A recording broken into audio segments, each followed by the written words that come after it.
All right. So it says I'm now live. This is the first time in here. So I'm just going to give it a second. The welcome.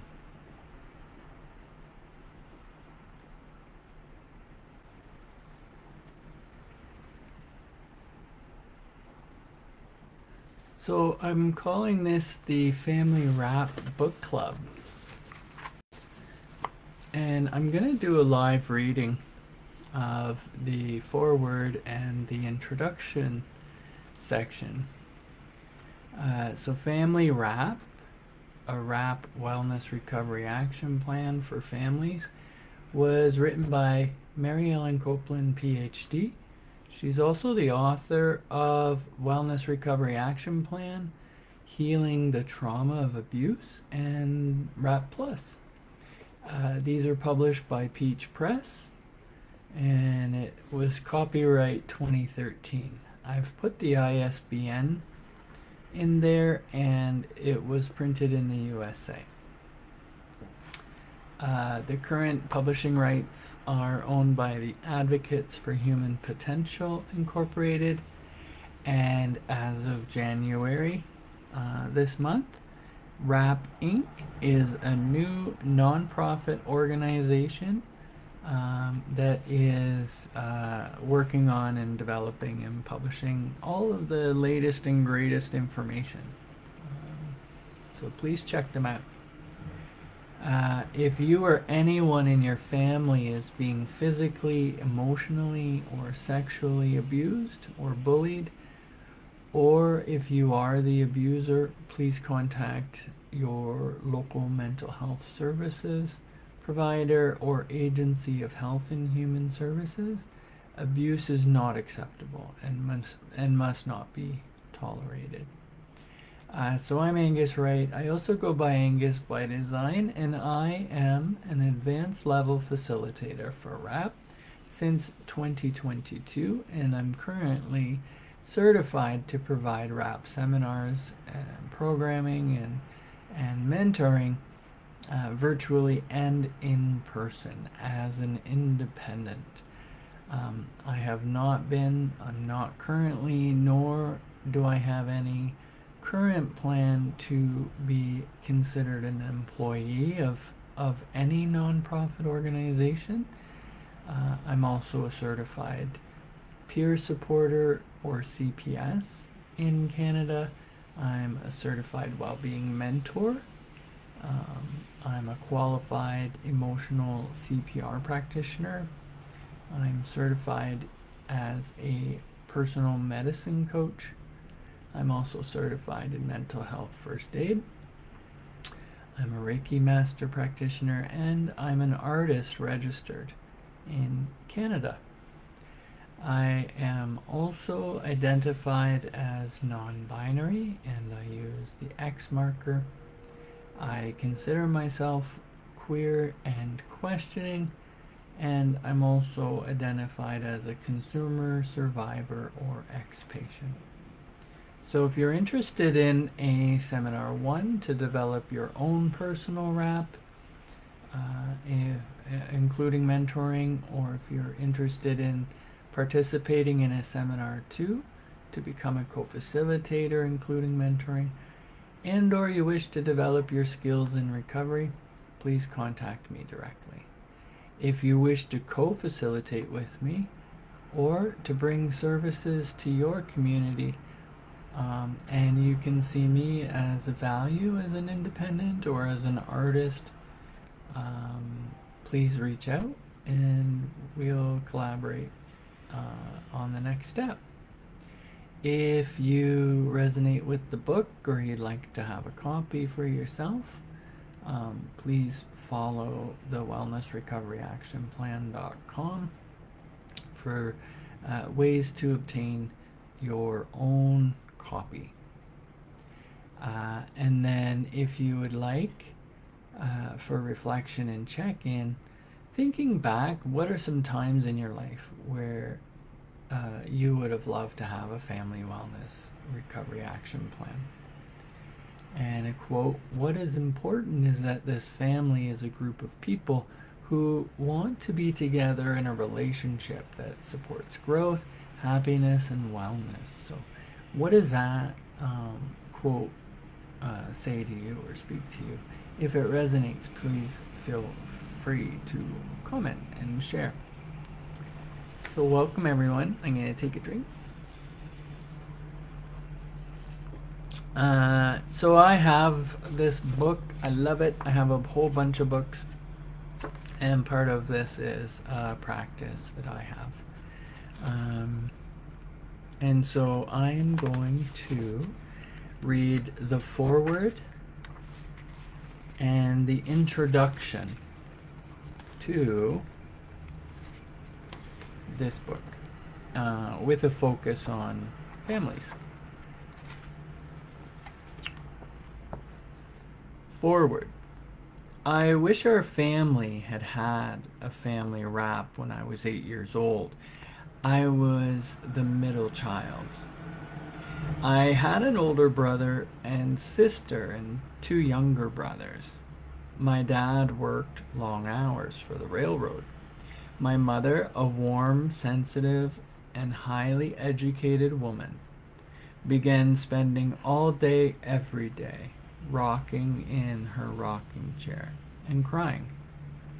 My dad, not knowing what else to do, kept imploring her to get going, to cook, to take care of us, but she just kept rocking and crying.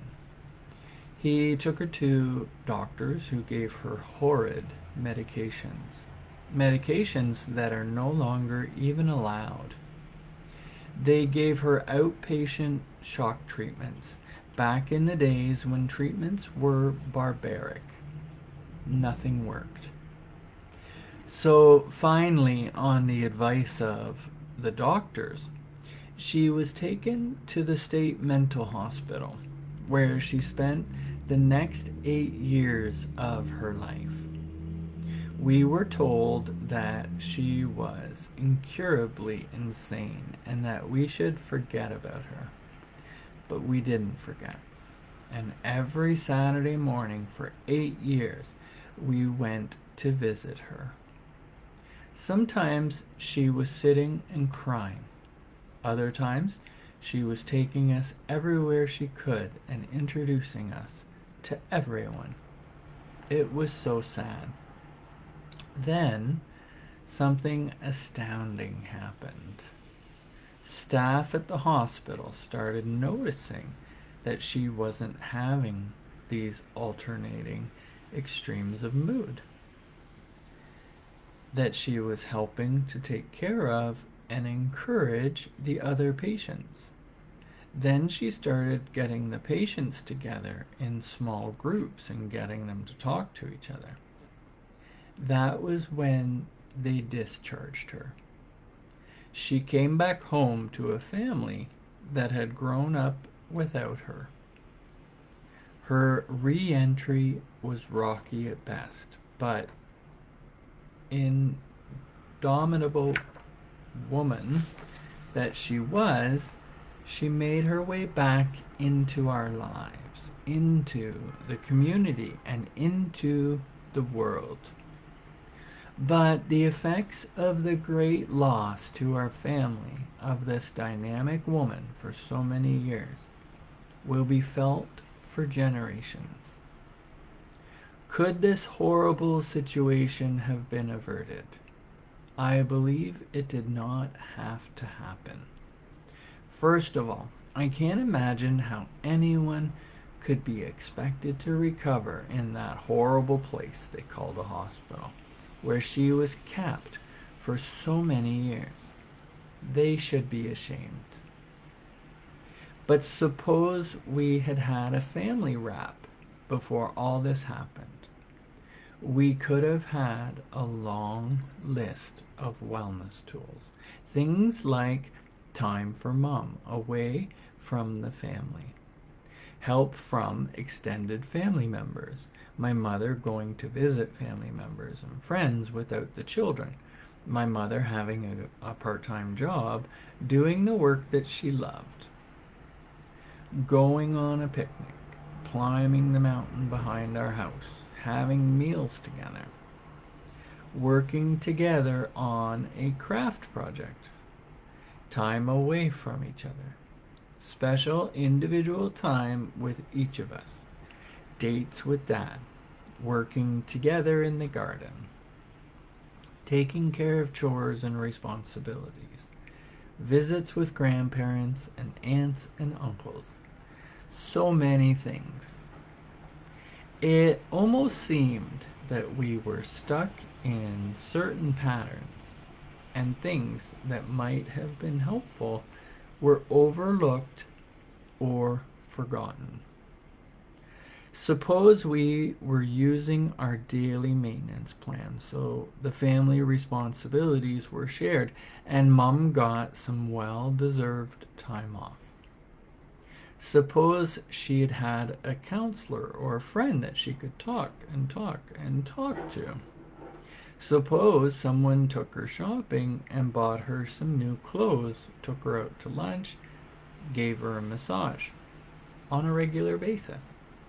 She had 5 kids close together, and we weren't easy. There were so many triggers for her. Loved ones with illnesses and death, bad accidents, loved ones being away for long periods of time with no contact. Too much to do. Too many responsibilities. Kids teasing and fighting. Not enough money to go around. Nothing to challenge Mom's superior intellect. There were probably early warning signs that were ignored. I don't remember, but I do remember lots of yelling and sadness when things were breaking down. And then crisis. And then she was gone. Suppose when my mother started to spend all day sitting in a rocking chair and rocking, it would have been recognized for the family crisis that it was.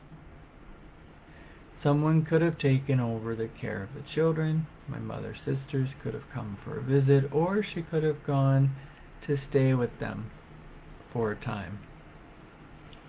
Someone could have cooked her healthy meals. Someone could have listened to her talk and cry for hours and hours to express all the deep grief that I am sure she felt after so many tragedies in her life, or in her family and in our neighborhood. Seeing so many young people go off to the war and not coming back, or like her brother, coming back badly hurt and very sick. At any of those steps, wellness tools could have healed us all. Life could have gone on. We could have grown up with a mother. We wouldn't be seeing the effects of this terrible loss in our children, grandchildren, great-grandchildren, and now, even great-great-grandchildren. My hope with this book is that other families will have the opportunity to consider situations carefully and do it differently. It is not an easy road. Living a family wrap is hard, very hard. But believe me, it will be worth it. Mary Ellen Copeland. Introduction. Family Wrap is a wellness resources that all families, including families with people who experience mental health challenges and other kinds of special needs, can use to develop their own plan for working together and being together in a way that supports wellness and recovery for everyone in the family. It's an adaptation of the evidence-based Wellness Recovery Action Plan that was developed in 1997 by a group of people who experienced mental health issues. and who were looking for a way to structure their recovery journey to facilitate their return to a rich and fulfilling life. When we think of family, we may think of the traditional family: mom, dad, and children who live, work, and play together. This book encompasses a much broader concept of family. It may be family as a group of individuals who may live together or who don't live together but spend a lot of time with each other, or who have to work together to meet specific family needs. It may be a group of unrelated adults who choose to live together. Perhaps it is a single parent family with a child or children, a family where there are two moms or two dads and children, one or two parents with adult children living at home or not living at home, several adults related or not related, who are living together and caring for an elderly relative, or a person or persons they are not related to. The family may include infants, young or older children, teens, transition age youth, and adults of all ages and with all kinds of relationships. It may include foster children and people who are guardians of adults or children. It may be people who have connected through a support group or a project that they are working on together. The composition of a family doesn't matter. It may be a new family that is developing systems for being together, or a family that has been together for a very long time and has already developed ways of being together, some of which may not be working for everyone in the family. What is important is that this family is a group of people who want to be together in a relationship that supports growth, happiness, and wellness. Families may have had difficult times working together. These patterns may have been established for a very long time. Sometimes they are handed down just like antiques from generation to generation. I often hear people say they have mental health difficulties because it runs in their family. From interviewing many people, I have come to believe that rather than having a biological basis, these issues are learned and we can unlearn them. Old habits are often hard to break, but it can be done. In order to successfully develop and use a family wrap, family members need to be willing to reach out and connect with each other, be mutually supportive of each other, be willing to provide other family members with additional support when they need it, trust each other or work on increasing trust, be willing to take risks in sharing, address and respect boundary issues, and be willing to work together when individual family members or the whole family is having a hard time. Be willing to work on close family relationships across ages, interests, and genders. Recognize that everyone in the family, from the youngest to the oldest, those with various developmental and other issues, and everyone has feelings, dreams, and goals that need to be respected by everyone in the family. Family members can include people of any age, shape, sex, sexual orientation, and from any religious, cultural, ethnic, educational, or economic background. When a person is sharing their feelings or describing difficult things that have happened to them, the person or people listening need to respect their feelings, even if they don't understand or agree with them. Saying things like, "I am so sorry that happened to you. That sounds really awful. I understand. I am here for you. And how can I help?" are supportive and helpful. Negating another person's feelings by saying things like, "That wasn't so bad. Why are you upset about that? That's not important. I think you're exaggerating," or "Just get over it," are not helpful and can be harmful, making the person who is having a difficult time feel worse and worse and worse. It's also not helpful when a person is sharing their feelings or describing difficult things that have happened to them, that the person or people listening begin talking about how the same thing happened to them, only worse. This is not their turn. RAP means doing things differently. Change can be difficult. Keep track of your progress, celebrate your successes, and use wellness tools to solve difficulties as they arise. Before long, you will notice positive changes in the way your family members relate to each other and work together. Everyone in the family will reap the benefits of this change. And so the next chapter is key concepts of mental health recovery and the wellness recovery action plan. And the chapter after that is the wellness recovery action plan, values and ethics. So my goal will be to, during the next reading, read those two chapters. But in reflection and checking in, thinking back, what are some times in your life where you would have loved to have a family wellness recovery action plan? For me, I wish I had it at birth.